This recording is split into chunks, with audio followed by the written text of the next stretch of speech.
네, 우리 사랑하는 우리 교회 성도님도 오늘도 주 안에서 승리하는 귀한 복된 하루가 되시기를 축원합니다. 우리 잠시 기도하시고 오늘의 말씀 나누겠습니다. 하나님 아버지 감사합니다. 오늘도 귀한 말씀 나눌 때 우리 함께 하시고 주의 은혜가 가득하며 영광을 돌리며 우리의 모든 삶이 되게 인도하여 주옵소서. 지켜주실 것을 믿사오며 거룩하신 예수님의 이름으로 기도합니다. 아멘. 네, 오늘의 말씀은 마가복음 5장 22절 말씀입니다. 지켜보고 계시는 예수님이라고 하는 제목으로 말씀 나누겠습니다. 마가복음 5장 22절입니다. 회당장 중에 하나인 야이로라 하는 이가 와서 예수를 보고 발 아래 엎드려. 우리가 지금 가장 예민해질 수 있는 문제는 차별입니다. 차별. 2월 중순이 되면 이제 백신을 맞기 시작한다라고 하는 뉴스를 이제 그저께 듣게 됐습니다. 이제 백신을 맞게 되는데 중요한 문제는 누가 맞느냐, 누가 먼저 맞느냐입니다. 그래서 정부에서도 각 부처에서 어느 부서가 먼저 받아야 되는지 합당한 이유를 밝혀라라고 하는 조사를 했다고 합니다. 그래서 봤더니 각 부서마다 우리는 빨리 맞아야 된다. 뭐 해양부는 주변의 어민들이 먹고 살아야 되니까 해양부 직원들이 빨리 맞아야 문제가 없어진다. 뭐 이런 이유들. 다양한 이유로 먼저 맞아야 된다. 백신을 먼저 맞아야 된다는 이유를 설명합니다. 근데 여기서 가장 예민해질 수 있는 건 바로 차별이에요. 돈이 있다고 먼저 맞고 가난하다고 늦게 맞거나 아니면 어떤 직위가 있다고 해서 먼저 맞고 직위가 없다고 해서 늦게 맞는다면 너무나 이 차별 때문에 상처를 받게 될 것입니다. 불신이 생기겠죠. 미국에서도 한참 이슈인 건 흑인이냐 백인이냐, 그래서 흑인이 먼저 맞느냐 백인이 먼저 맞느냐, 아니면 역차별을 받고 있느냐, 아니면 흑인이라서 지금 차별을 받고 있느냐라고 하는 이슈가 있는 겁니다.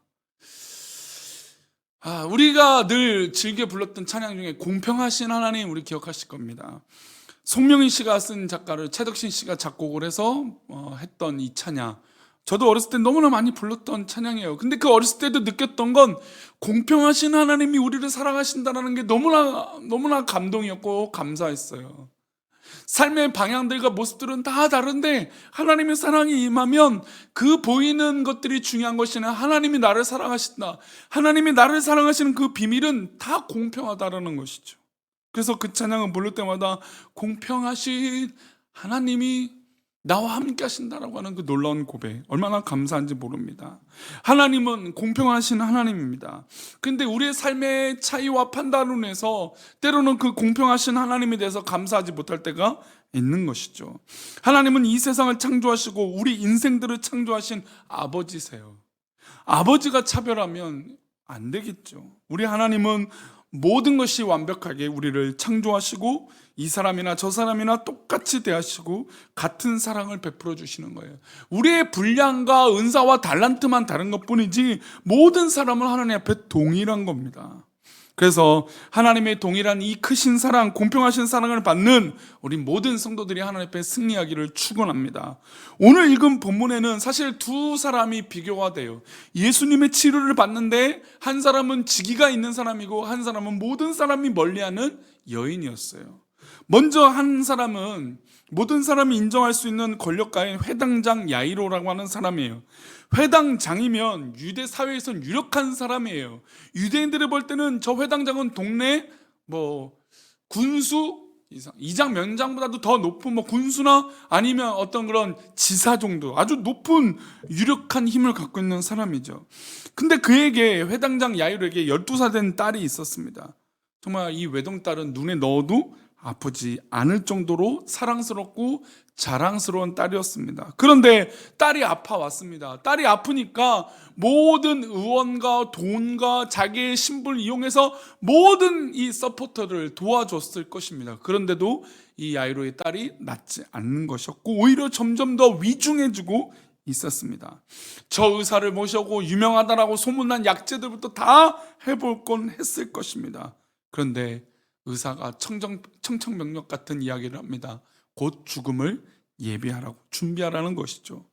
기가 막힌 일입니다. 아무리 대단한 권력과 아무리 돈이 많은 사람도 죽음 앞에 아무것도 없이 동일하다는 겁니다. 백방으로 수소문하다가 누구의 소문을 듣게 될까요? 예수님에 대한 소문을 듣게 됩니다. 회당장은 주님께 나와 엎드려 딸을 살려달라고 간청해요. 그것이 22절과 23절인데요. 회당장 중에 하나인 야이로라 하는 이가 와서 예수를 보고 발 아래 엎드려 23절입니다. 간곡히 구하여 이르되 내 어린 딸이 죽게 되었사오니 오셔서 그 위에 손을 얹으사 그로 구원을 받아 살게 하소서 하거늘. 회당장 야이로가 와서 치유를 부탁했습니다. 사실 약간은 세칙이죠. 자신의 권력과 신분을 이용해서 모든 사람들, 많은 사람들이 예수님께 달라붙고 있고 지금도 수많은 사람들이 예수님 곁에서 어떻게 하면 도움을 받을까, 치료를 받을까 이렇게 하고 있는데 회당장 야이로가 이 자신의 신분과 직분을 이용해서 예수님에게 단독으로 부탁을 하게 됩니다. 권세가 있었기 때문에 가능한 일인 것이죠. 예수님은 회당장의 간청을 들으시고 앞장서서 가라고 말씀하십니다. 주님과 제자들이 회당장의 뒤를 따라 그의 회당장 야이로의 집을 따라서 가고 있었습니다. 급한 마음에 발걸음을 아마 재촉했겠죠. 우리 딸을 우리 예수님 살려달라는 마음에. 그런데 이 가는 길 중에 한 사건이 일어납니다. 많은 사람들이 에워싸서 예수님을 밀고 당기고 예수님 나 좀 봐주세요 막 이러고 있습니다. 그런데 한 여인이 예수님의 옷자락을 잡습니다. 너무나 중요하죠. 참 저는 이 여인의 이 믿음의 고백이 참으로 너무나 소중해요. 예수님 옷자락을 잡으면 자기가 나을 수 있겠구나라고 하는 놀라운 기대, 이 믿음. 오늘 하루도 우리 성도들 삶 가운데 예수님의 옷자락을 붙잡는 놀라운 은혜가 있기를 축복합니다. 이 옷자락을 붙잡는 그 순간에 하나님의 기적이 일어날 줄 믿습니다. 그런 마음으로 이 여인이 예수님의 옷자락을 붙잡아요.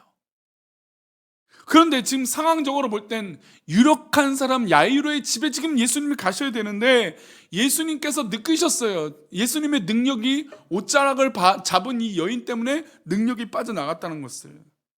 이 여인은 가뜩이나 12년 동안 혈루병에 걸려 있었어요. 혈루병에 걸렸다는 건 모든 사람이 같이 할 수 없는 저주받은 병이었습니다. 부인까지 이 질병으로 인해서 이 모든 사람들도 이 여인에서 멀리하고 있을 때 사람들이 부정하다 손가락질하고 있고 막 욕을 하고 있고 그런 이 비판하고 있는 그 상황에 오래 기다려도 낫지 않는 순간에 예수님의 옷자락을 잡자 나음을 얻은 것입니다. 아마 이 여인에겐 가족도 없었을 것입니다. 남편이 있었다면 남편도 떠나갔을 것이에요. 왜냐하면 이 혈루병은 유출병은 저주받은 병이기 때문이에요. 근데 예수님께 이 여인이 당당히 고쳐달라고 구하지도 않았어요. 권세도 물질도 없고 사람들이 그녀를 부정하다고 여겼기 때문에 말도 할 수 없는 여인이었습니다. 그런데 이런 역사가 일어난 거죠. 25절과 26절인데요. 12해를 혈우증으로 앓은 한 여자가 있어. 26절입니다. 많은 의사에게 많은 괴로움을 받았고 가진 것도 다 허비하였으되 아무 효험이 없고 도리어 더 중하였던 차에 아무리 노력해도 안 됐어요. 심지어 이 수많은 의사들도 자기를 오히려 괴롭게 만들어 버렸어요. 너무너무 힘들고 죽을 것 같은 것에 아무리 힘을 다했지만 할 수 없어서 예수님에 와서 옷자락을 만지고 싶은 그 충동이 일어난 겁니다. 능력 있는 예수님의 옷자락이라도 만지면 주님의 능력이 나를 치유할 것이라고 믿고 나아간 것입니다. 여인의 믿음대로 여인이 나은 것이죠. 여기서 저는 참 중요한 것을 보게 돼요. 만약에 반대로 야이로가 예수님 지금 말씀하시면 우리 집에 있는 이 아이가 나을 줄 믿습니다 이렇게 말했다면 아마 그렇게 됐을 수도 있어요. 그러나 야이로는 우리 집에 가서 이 아이를 고쳐주세요라고 하는 부탁으로 예수님은 그 말씀대로 순종하시죠. 그러나 이 여인은 그런 말도 없어요. 그러나 간절한 마음으로 예수님의 옷자락을 잡으면 낫겠다라고 하는 믿음을 갖고 있었던 것이죠. 그랬더니 진짜 옷자락만 만져도 고침을 받은 겁니다. 비슷한 치료의 역사가 일어나지만 예수님을 대하는 태도가 다르죠. 예수님도 느끼셨어요. 나에게 능력이 빠져나가는 걸 느끼셨고 멈췄습니다. 멈췄다는 건 지금 야이로의 집에 이 유력한 사람의 집에 가야 되는데 멈춰 계세요. 뒤를 돌아보고 누가 내 옷자락을 붙잡았느냐라고 물으십니다. 그리고 데려오라고 해요. 데려오라고 하는데 놀랐겠죠. 왜냐하면 12년 동안 죄인처럼 살고 있었던 피해의식이 가득한 이 사람이 사람들 앞에 드러난다는 게 너무나 어려운 일이었습니다. 아마 숨어 있었을 거예요. 그러나 주님이 찾으시고 데리고 오시게 됩니다. 예수님은 여인이 많은 사람들 앞에서 12년 동안 혈루증을 앓아온 사실과 예수님이 옷자락을 만졌는데도 고침을 받았다는 이 놀라운 사실을 밝히시기 위함이었습니다. 주님께서 이렇게 하신 것은 사회적 신분을 회복시켜 주시는 거예요. 많은 사람들이 이 여인에 대해서 부정하다고 말할 때 오히려 치료를 받았다. 지금 회당장 야이로의 집에 가는 이 긴급함과 동일하게 이 여인도 동일하다라는 거예요. 회당장 야이로의 집에 무조건 빨리 가야 다라고 하는 그런 게 아니라 이 여인, 저주받을 병에 걸린 이 여인도 예수님은 관심을 갖고 치료하여 주신다는 겁니다. 사람은 동일하다는 거예요. 공평하신 하나님 앞에 누가 급하고 누가 뒤에 있는 것이 아니라는 것이죠. 그래서 예수님은 이 여인을 사회적 신분과 치료와 동일하게 모든 것을 회복시켜 주시기 위함이었습니다. 여인의 간증을 듣고 기다린 동안 야이로 집에는 사람이 왔어요. 야이로 집에서 사람이 왔는데 어떻게 됐을까요? 사랑하는 딸이 죽었습니다. 야이로는 두려웠겠죠. 그러나 주님은 두려워하는 야이로를 진정시키고 그의 야이로의 집에 가셔서 그의 딸을 고쳐주셨습니다. 저는 이 두 사람의 장면을 보면서 공평하신 하나님의 놀라운 역사가 제한이 없다라는 겁니다. 야이로의 입장에서는 저 여인 때문에 늦게 가셨어요. 물론 자기의 권력과 신분을 통해서 예수님 앞에 당당하게 우리 집에 먼저 가달라고 요구했고 그대로 하시겠다라고 하는 이 상황 가운데 그 여인이 하필이면 껴들어와서 자신의 갈 길을 막았음에도 불구하고 예수님은 동일하게 두 여인을 살려주신 것입니다.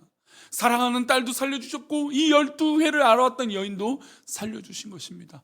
예수님 입장에서는 공평하신 하나님의 놀라운 역사예요. 우리가 이 사건을 이해하기 전에는 왜 야이로의 딸을 저렇게 죽게 만들었을까? 아니면 왜 저 부정한 여인을 먼저 고쳐주실까라고 하는 불공평이라고 하는 사람의 인식이 발생되어지지만 그러나 하나님 앞에는 동일한 결과예요. 동일한 과정이에요. 이 둘을 하나님께서 끔찍하게 예수님은 사랑하셔서 생명으로 둘을 구원하여 주신 것이죠. 예수님은 야이로의 그 어려움도 아시고 이 여인의 어려움도 아셨던 것입니다. 그러나 우리가 생각할 때 예수님 불공평합니다, 하나님 불공평합니다, 이런 판단이 우리 가운데 있는 것이죠. 그러나 우리 주님은 우리를 지켜보고 계세요. 내가 괴로운 것에 있든지 외로운 것에 있든지 어려운 가운데 있든지 우리 주님은 우리를 지켜보고 계시는 줄 믿습니다. 그러니 사랑하는 우리 교회 성도님들, 정말 하나님 앞에 믿음으로 온전히 서 있기를 축원합니다. 그리고 나를 지켜보고 계시고 공평하신 그 예수님의 사랑으로, 우리 하나님의 사랑으로 우리를 인도하여 주실 줄 믿습니다. 오늘 하루도 살아갈 때 공평하신 하나님과 함께 놀랍게 승리하는 귀한 믿음의 하루, 축복의 하루가 되시기를 축원합니다. 기도하겠습니다. 하나님, 우리가 때로는 상처받고 또 차별을 느끼고 괴로움을 느낄 때 오히려 하나님, 공평하신 하나님이 우리를 살리시고 인도하여 주실 것을 믿습니다. 우리 성도들을 붙잡아 주옵소서. 우리 사랑하는 우리 교회 성도들을 붙잡아 주시고 역사하여 주셔서 하나님의 크신 은혜로 인도하여 주시며 정말 그 사랑으로 함께 살아가는 귀한 믿음의 백성들 되게 도와주시옵소서. 우리를 인도하여 주시고 공평하신 하나님을 만나며 나를 지켜보고 계시는 예수님을 따라 살아가는 믿음의 백성들 되게 도와주옵소서. 인도하여 주실 것을 믿사오며 거룩하신 예수 그리스도 이름으로 기도드리옵나이다. 아멘.